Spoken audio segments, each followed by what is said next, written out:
श्लोक नंबर 5। धृष्टकेतुश्च काशीराज शच वीर्यवान पुरुजित कुंतिभोजश्च शाब्यश्च नरपुंगवः।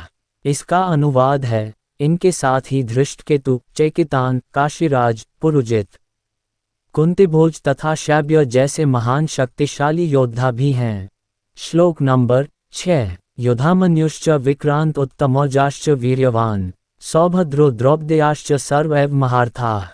इसका अनुवाद है, पराक्रमी युधामन्यु, अत्यंत शक्तिशाली उत्तमौजा, सुभद्रा का पुत्र तथा द्रौपदी के पुत्र, ये सभी महारथी हैं। श्लोक नंबर 7। अस्माकं तु विशिष्टा ये तान्निबोध द्विजोतम नायिका मम सैन्यस्य संज्ञात तानब्रवीमि ते। इसका अनुवाद है, किंतु हे ब्राह्मण श्रेष्ठ, आपकी सूचना के लिए मैं अपनी सेना के उन नायकों के विषय में बताना चाहूँगा जो मेरी सेना को संचालित करने में विशेष रूप से निपुण हैं। श्लोक नंबर 8। भवान भीष्मश्च कर्णश्च कृपश्च समितिञ्जयः अश्वत्थामा विकर्णश्च सौमदत्तिस्तैव च। इसका अनुवाद है, मेरी सेना में स्वयं आप, भीष्म, कर्ण, कृपाचार्य, अश्वत्थामा व छोटी इकर्ण तथा सोमदत्त का पुत्र भूरिश्रवा आदि हैं जो युद्ध में सदैव विजयी रहे हैं। इसका तात्पर्य है, दुर्योधन उन अद्वितीय युद्धवीरों का उल्लेख करता है जो सदैव विजयी होते रहे हैं।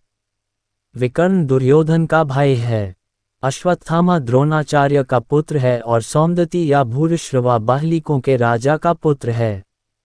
कर्ण अर्जुन का आधा भाई है क्योंकि वह कुंती के गर्भ से राजा पांडु के साथ विवाहित होने के पूर्व उत्पन्न छोटे हुआ था। कृपाचार्य की जुड़वा बहन द्रोणाचार्य को ब्याही थी। श्लोक नंबर 9। अन्ये च बहवः शूरा मदर्थे त्यक्त जीविताः नाना शस्त्र प्रहरणाः सवे युद्धविशारदाः। इसका अनुवाद है, ऐसे अन्य अनेक वीर भी हैं जो मेरे लिए अपना जीवन त्याग करने के लिए उद्यत हैं। वे विविध प्रकार के हथियारों से सुसज्जित हैं और युद्ध विद्या में निपुण हैं। इसका तात्पर्य है, जहाँ तक अन्यों का यथा जयद्रथ, कृतवर्मा तथा आशल्य का संबंध है, वे सब दुर्योधन के लिए अपने प्राणों की आहुति देने के लिए तैयार रहते थे। दूसरे शब्दों में, ये पूर्व निश्चित है कि वे अब पापी दुर्योधन के दल में सम्मिलित होने के कारण कुरुक्षेत्र के छोटे युद्ध में मारे जाएंगे।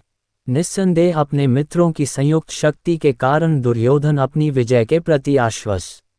श्लोक नंबर 10।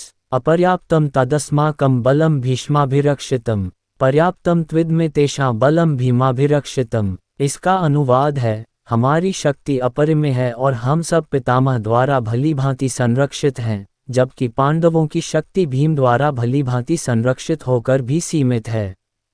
इसका तात्पर्य है, यहाँ पर दुर्योधन ने तुलनात्मक शक्ति का अनुमान प्रस्तुत किया है। वह सोचता है कि अत्यंत अनुभवी सेनानायक भीष्म पितामह के द्वारा विशेष रूप से संरक्षित होने के कारण उसकी सशस्त्र सेनाओं की शक्ति अपरिमेय यह है। दूसरी ओर पांडवों की सेनाएं सीमित हैं क्योंकि उनकी सुरक्षा एक कम अनुभवी नायक भीम द्वारा की जा रही है जो भीष्म की तुलना में नगण्य है। दुर्योधन सदैव भीम से ईर्ष्या करता था क्योंकि वह जानता था कि यदि उसकी मृत्यु कभी हुई भी तो वह भीम के द्वारा ही होगी, किंतु साथ ही उसे दृढ़ विश्वास था कि भीष्म की उपस्थिति में उसकी विजय निश्चित है क्योंकि भीष्म कहीं अधिक उत्कृष्ट सेनापति हैं। वह युद्ध में विजयी होगा, यह उसका दृढ़ निश्चय था।